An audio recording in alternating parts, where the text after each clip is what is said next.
y yo por aquí. Y te voy a poner el micro a ti, ¿vale? Ah, ¿no cojo esto entonces? Sí, sí, también. Los dos. Este va por un sitio y este por otro. Ay, yo no soy capaz.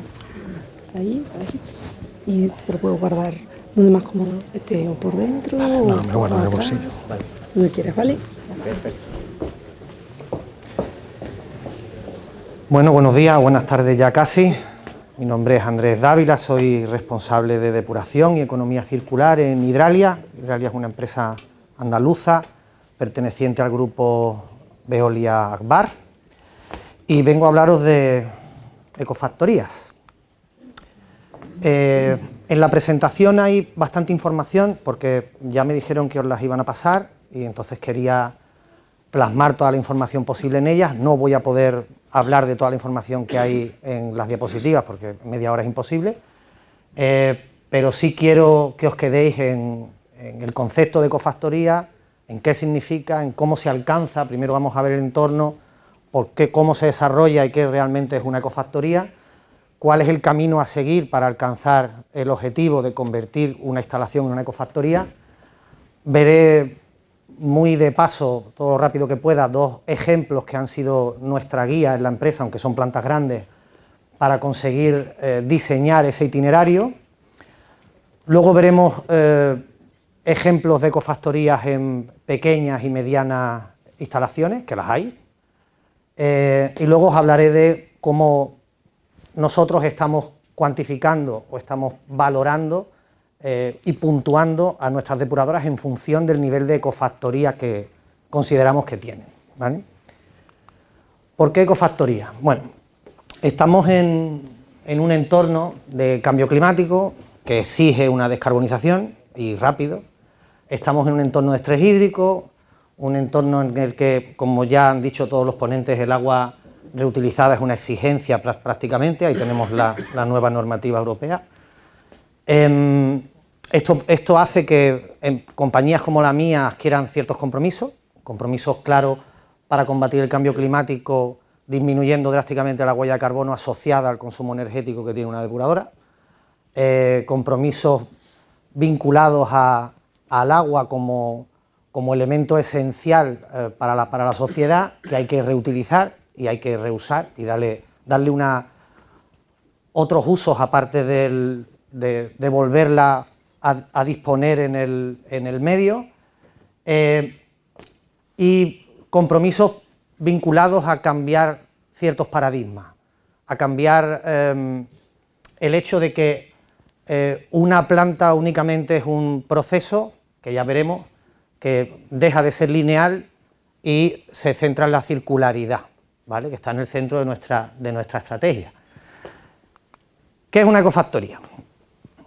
Una ecofactoría, bueno, este concepto surge de otros conceptos más básicos, como son la economía circular y el desarrollo sostenible, donde todos tenemos claro que tenemos que darle a los recursos de los que disponemos una vida útil mayor de la que tienen, tenemos que hacer que aporten valor en el entorno en el que están, y realmente se trata de un cambio de paradigma en el que históricamente una depuradora es una instalación que toma agua residual del alcantarillado, que convierte ese agua residual en un agua bajo una autorización de vertido, cumpliendo unos valores límites de emisión, que se devuelve al medio natural, y que en ese transcurso, en ese proceso, se consume energía y se generan residuos.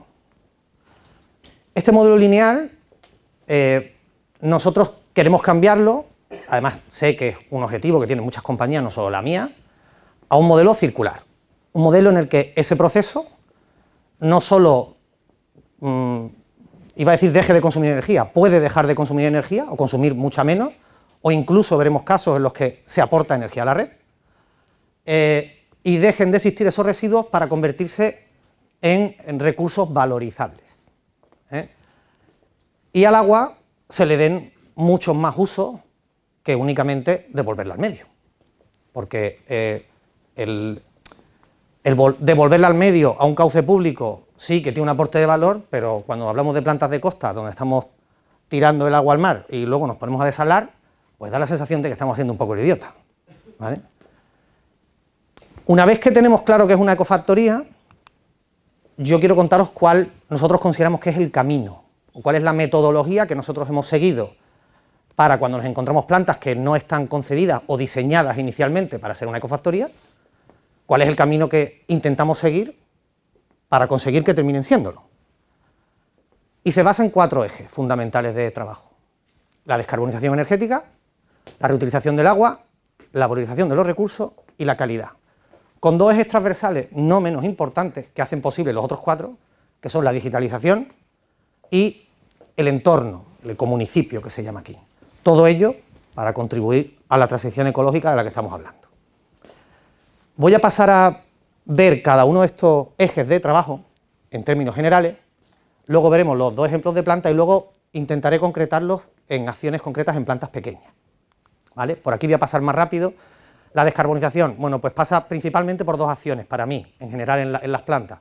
La eficiencia de los procesos, de la que ya han hablado, a través de muchas herramientas como las que ya nos han expuesto y hemos visto, y otras muchas más, y el impulso de la generación de energía a través de los propios recursos de la planta, caso de plantas grandes el gas, o de alternativas de energía renovable, que en el caso de nuestra comunidad autónoma, pues claramente casi siempre son las fotovoltaicas, ¿vale? Uy, perdón, creo que te he dado donde no es. Sí, no, aquí, sí, ya está, aquí.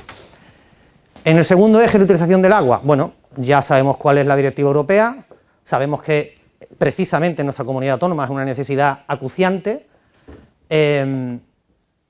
y hay muchas formas de hacerlo. Lo que sí que es cierto es que siempre debe hacerse bajo el paraguas de un plan de seguridad sanitario, porque todos los usos de ese agua requieren cierta seguridad a la hora de distribuirla y gestionarla y darle ese uso real que le vamos a dar a posteriori, que tiene que estar vinculado a una norma, y esta tiene que estar dirigida por este plan de seguridad, que es imprescindible para cualquier tipo de reutilización a posteriori de ese agua. La valorización de los recursos, bueno, en general lo que antes eran residuos menores en una planta, desbaste, grasa, arena, tienen en según qué entorno métodos que ya están implantados y son relativamente sencillos de aplicar su reutilización. Aquí yo creo que el reto lo tenemos con el lodo, que realmente lo que debemos valorizar y que es lo que más trabajo cuenta por cantidad, sobre todo en las tecnologías convencionales, de las que estamos hablando, de las que ya han hablado, ¿no? El compromiso con la calidad, bueno, aquí es, como ha dicho antes Juan José, buscar tecnologías que sean robustas en función de cada entorno te va a pedir una, no hay tecnologías más válidas que otras, que estén bien diseñadas y bien gestionadas, no es más, eso es lo que te da la robustez y te garantiza la calidad operativa. Veremos que concretamente, para mí, es muy importante en esto el aspecto de la digitalización. La digitalización contribuye directamente a la seguridad operativa. Una planta digitalizada, monitorizada en tiempo real, que tenga, a los que tengamos un acceso directo a sus indicadores más relevantes, hace que esta planta sea mucho más segura de operar y que el cumplimiento tanto de los valores límite de emisión como de las calidades en reutilización sean mucho más sencillas de alcanzar, con poca inversión. Ya la digitalización no es tan cara como hace unos años, ¿eh? El entorno, bueno, esto es simplemente, nosotros planteamos la gestión abierta de las depuradoras, es decir, las depuradoras tienen que pasar a formar parte y a integrarse dentro de la comunidad. Cuando tú llegas a un pueblo y preguntas dónde está la comisaría de policía, todo el mundo te sabe dónde está, pero te preguntas por la depuradora y nadie tiene ni puñetera idea. Entonces, lo que os quiero decir es que intentamos que esas depuradoras tengan una gestión abierta, que el ayuntamiento, las comunidades de vecinos, haya planes de colaboración, y que la depuradora pase a formar parte de la comunidad, identificando con la comunidad cuáles son los recursos que realmente esa comunidad necesita que le aporte esa depuradora, porque muchas veces encontramos esas respuestas en foros en los que ni nos imaginamos, ¿eh? Un primer ejemplo de ecofactoría, que en mi compañía fue de las primeras, pero fijaros que digo foco agua, porque intentar que en todos los focos sean un ejemplo una depuradora, hombre, es el objetivo final que queremos conseguir, pero es difícil conseguirlo todo en una misma instalación, poco a poco alguna hay que se acerca. El Baix Llobregat es una de las depuradoras de Barcelona capital, y aquí pongo el foco agua. Fijaros que aquí, no sé cómo va el láser, bueno, da igual.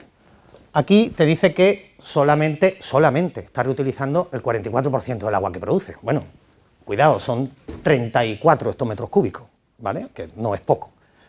Pero no es la cantidad lo importante en el Prat. Lo importante en el Prat es los usos.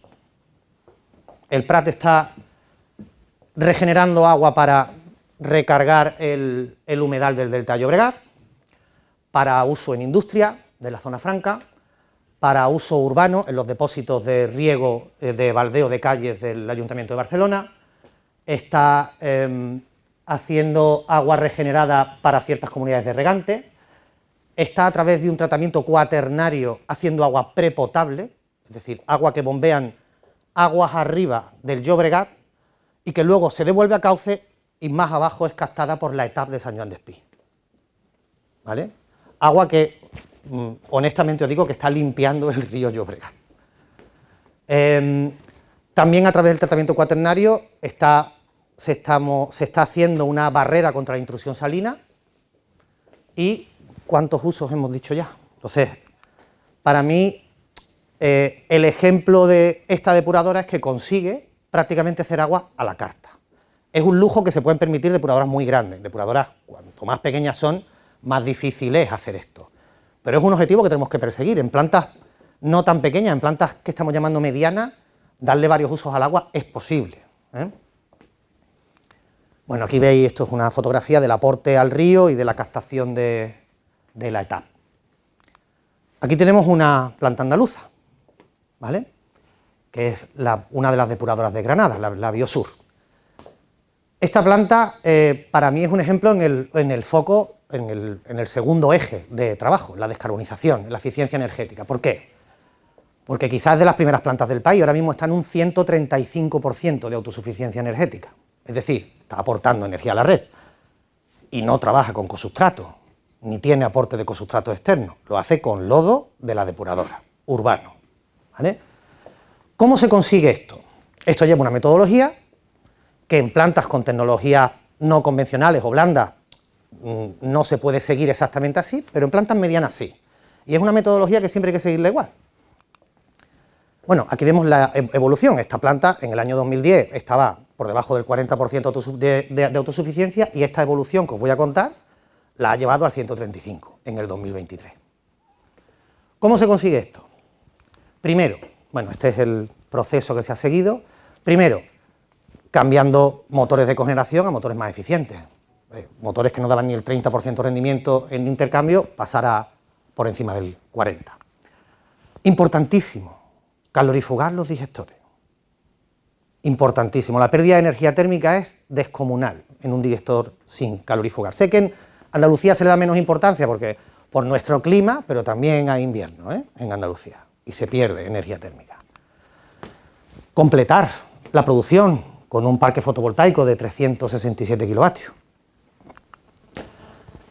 Restaurar elementos anticuados como los tornillos de Arquímedes, que son los más eficientes para elevar cierto volumen de agua a poca altura, que es el caso concreto de lo que necesita esta planta. Y desconectar los trafos de reserva cuando no son necesarios. Coger los equipos de principal consumo como las soplantes, quitar soplantes lobulares clásicas y meter equipos que realmente tengan una eficiencia energética acorde a lo que se quiere conseguir en una planta así. Mantener los difusores, importantísimo. Coeficiente de ensuciamiento de los difusores te puede tirar abajo cualquier estrategia de consumo energético. Y la línea de gas. Hacer eficiente la agitación de los digestores para una vez llegado a la asíntota de producción de metano, no hace falta agitar más. Y eso hay que saber identificarlo. Y eliminar todas las fugas con un planteamiento riguroso y todas las pérdidas de carga posibles, minimizarlas en la línea de gas. Con estos pasos son los que ha habido en esta depuradora desde el año 2010 al año 2023 y el aumento ha sido del 35 al 135% de autosuficiencia. Ahora bien, ¿cómo trasladamos esto o esta metodología a plantas de menor tamaño? Al final, las plantas que ya están construidas, no todas, algunas sí, pero no todas se construyeron pensando en esta metodología, y ahora tenemos que intentar transformarla. Cosas que tenemos que tener en cuenta, o bueno, más en cuenta en este tamaño de plantas que en las grandes, pues ya lo han dicho los compañeros, sencillez operativa, CAPEX y OPEX reducidos, importante para que la propiedad pueda seguir manteniendo esa planta en funcionamiento, y sinergias con el entorno. O sea, identificar qué necesita el entorno de esa depuradora, qué le puede aportar a su entorno, no quedarnos en el proyecto en la valla de la depuradora. En depuradoras pequeñas, tecnologías de bajo consumo, que son las que ya nos han mencionado. Ahora vamos a ver alguna que es pequeña, no es de bajo consumo y le penaliza bastante en lo que es su definición como ecofactoría. Buscando autonomía energética en estas plantas, en las plantas pequeñas es posible, existen, y ahora lo vais a ver. En las depuradoras medianas, que tienden más a tecnologías más convencionales, como aireaciones prolongadas, la metodología de estas plantas es similar a la de la grande, es decir, buscar las eficiencias. Ahora veremos casos concretos, controles de operación avanzados, como los que nos han comentado desde Acciona, ir implantándolo poco a poco e ir sacándole partido a cada proceso.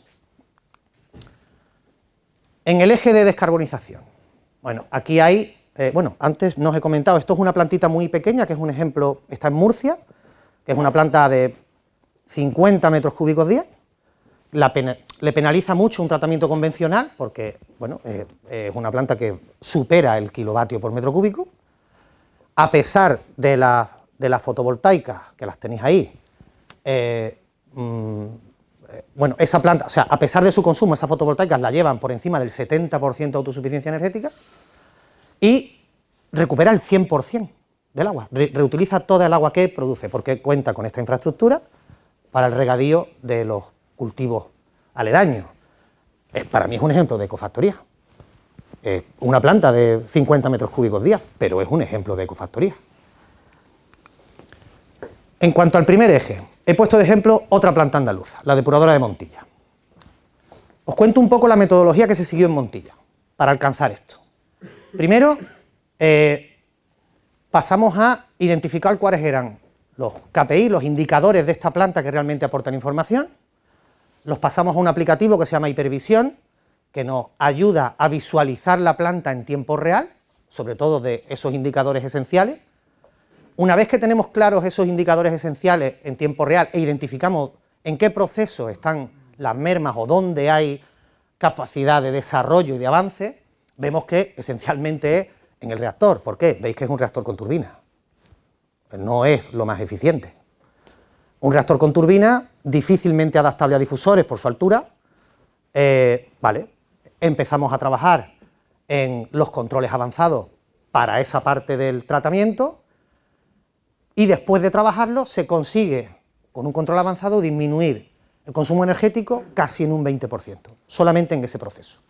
Una vez que se consigue esto, llega el momento de ayudar a la planta con la fotovoltaica. Se instalan 100 kilovatios y después de eso se amplía ese control avanzado para que integre a las fotovoltaicas dentro del control, es decir, tenga en cuenta cuándo tengo horas de luz, porque esta planta no vuelca a red. Con lo cual intentamos aprovechar las horas del día para tratar de una manera y de noche trabajamos de otra. Y le dimos otra vuelta de tuerca al consumo energético en ese proceso. Una vez que esto se alcanza, la planta llega a aproximadamente está en el 20% de autosuficiencia, os parecerá poco, pero pensad que son turbinas, ¿vale? Y además, y ya a colación del siguiente punto, que es el agua, esta planta está reutilizando el 60% del agua que produce desde hace años en un proyecto que todos conocéis, que es el Río Tibar, ¿vale? Que es el riego de todos los olivares, pues prácticamente de la periferia de la ciudad de Montilla. No perdamos de vista el olivar, es un leñoso, es agua tipo C, es relativamente fácil de conseguir, y Andalucía y olivar son uno, es decir, aquí para reutilización tenemos un campo que nos costará cubrir.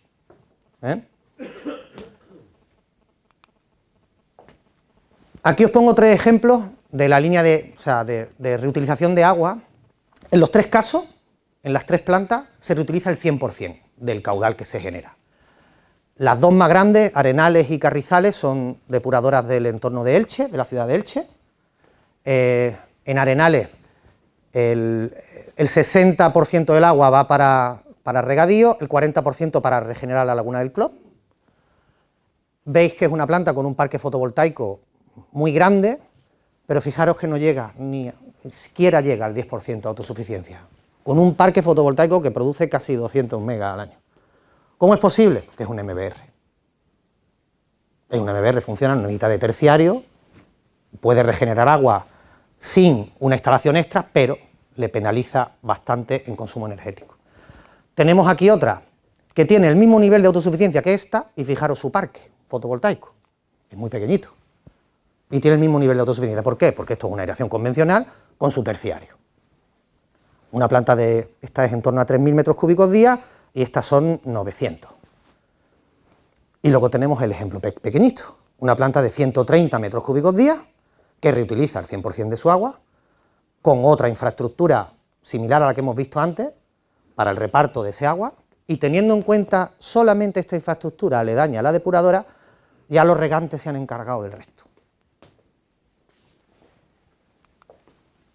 En cuanto a la valoración de residuos, aquí solo he querido dar una idea. Nosotros, de la mano de Cetaco, así llevamos bastantes proyectos en lo que creo que es el punto más débil a nivel de ecofactoría en plantas pequeñas, que es la higienización de lodos en local. Es realmente difícil, no lo habéis puesto fácil. Entonces, el compostaje siempre está ahí, que es lo que estamos haciendo todos, porque aquí la valorización de lodo es agrícola, pero la higienización in situ en plantas de este tamaño es tremendamente difícil, y ahí hay que poner foco. Os he puesto esto, que es una pequeña idea que vi en el norte, en Pirineos, que me gustó mucho, que es una unidad de deshidratación móvil sin motor. Era un carrito, un remolque, en el que iba una planta de deshidratación completa, que lo veis ahí en la foto, de 1,5 metros cúbicos hora creo que era, y que es mucho más barato mover esto que mover lodo espesado, mucho más, en el caso de que no nos vayamos a un humedal o a otro tipo de tratamientos, bueno, de esto ya han hablado los compañeros, ya voy acabando, no me voy a repetir. Esto sí es importante, para mí este es muy importante, a lo mejor genera un poco de controversia, espero que no, pero para mí la digitalización en plantas medianas y pequeñas es imprescindible. Sé que podéis decir, oye, te contradices un poco cuando dices entonces que el CAPEX tiene que ser bajo. Es que realmente la digitalización cada día que pasa es más barata. Los sensores cada vez son más baratos, cada vez aportan más información, y esa información en aplicativos como Hipervisión, que es el que usamos nosotros, nos permite tener toda la información relevante en tiempo real. Incluso en algunas plantas la compartimos con vosotros en tiempo real. Esa transparencia nos permite cierta autonomía operativa. ¿Qué significa esto? Nosotros creemos que las plantas pequeñas, las medianas es más difícil, uno de los principales costes que tienen es el personal. Una planta pequeña, bien digitalizada, con cabeza, sabiendo cuáles son realmente los KPI, los indicadores que tienen que mirarse, esa planta se puede gestionar en remoto, se gestionan en remoto, desde un hub operativo, desde un Dynapsis. Se puede hacer. Los mantenimientos preventivos habrá que hacerlos en presencial, la gestión de los recursos habrá que hacerla en presencial, pero la operativa no. La digitalización no solo son sensores, son algoritmos de visión a través de cámaras que te dicen cuando un tamiz está sucio, cuando un contenedor está lleno. Eso existe ya, eso ya forma parte de nuestro día a día, e insisto, no es caro. En las plantas medianas tenemos que irnos como a las grandes. Las plantas medianas es algoritmos que te generan eficiencia en cada uno de los procesos, deshidratación, como han comentado, en aireación en los reactores, principalmente en esos dos, que son los principales consumidores de energía de la planta, y el camino es el mismo, es similar al de, esto es un control avanzado, de la DAR de Montilla, es el mismo, similar al de las plantas grandes. De esto ya hemos hablado, termino con esto. Esta es la última slide. El scoring. ¿Qué es el scoring? El scoring es una forma que tenemos en mi compañía de cuantificar cómo de ecofactoría es una instalación. O sea, no a todos los jefes de planta se les puede llenar la boca y decir, yo tengo una ecofactoría. Bueno, cuánto de ecofactoría es tu planta. Ahí están bueno, los focos y cómo se puntúa cada uno, ya insisto que esto es en interno. Hay líneas rojas, es decir, si una planta no está cumpliendo sus valores límite de emisión o tiene accidente grave, tiene otras cosas de las que ocuparse, no de ser una ecofactoría. Pero una vez que se pasan esas líneas rojas, este es el objetivo. Y de hecho, todos los jefes de plantas tienen en sus objetivos en mi empresa el ir avanzando en esa puntuación, en cada una de sus depuradoras, en mayor o menor medida, pero ir hacia adelante. Bueno, es poco tiempo, yo he intentado ajustarme, os agradezco la atención, espero que os haya parecido interesante y quedo a vuestra disposición. Muchas gracias, Andrés, por esta visión que nos ha dado también de la ecofactoría. Gracias. Bueno, pues ya para finalizar, antes de irnos a comer.